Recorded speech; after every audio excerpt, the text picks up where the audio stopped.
بسم اللہ الرحمن الرحیم۔ سلسلہ چہل حدیث، حدیث نمبر 18۔ عن عائشہ رضی اللہ عنہا قالت قال النبی صلی اللہ علیہ وسلم اعظم النکاح برکتاً ایسرہ مؤونتاً۔ حدیث کا ترجمہ۔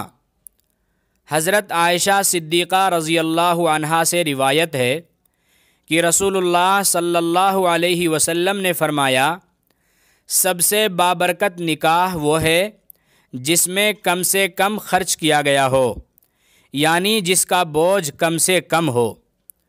حدیث کا مطلب، جناب رسول اللہ صلی اللہ علیہ وسلم نے اپنی امت پر شفقت فرماتے ہوئے خوشی و مسرت اور غم کے موقع پر بھی اپنی امت کی رہبری اور رہنمائی فرمائی ہے۔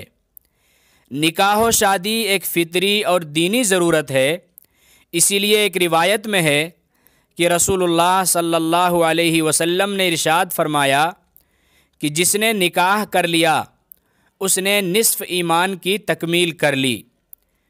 نکاح کے حوالے سے اس حدیث کے اندر جناب رسول اللہ صلی اللہ علیہ وسلم نے ارشاد فرمایا کہ سب سے برکت والا نکاح وہ ہے جس میں کم سے کم خرچ کیا گیا ہو اور جس کا بوجھ کم سے کم ہو۔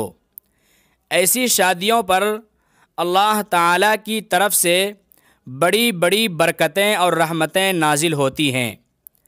اس حدیث سے معلوم ہوا کہ اگر آج ہم پریشانیوں اور بالخصوص گھریلو اور معاشرتی زندگی میں الجھنوں سے نجات چاہتے ہیں تو نکاح و شادی کے بارے میں حضور صلی اللہ علیہ وسلم کی ان ہدایات پر عمل کرنا ہوگا، تاکہ آسمانی برکتوں اور خدا کی عنایتوں کے ہم مستحق بن سکیں۔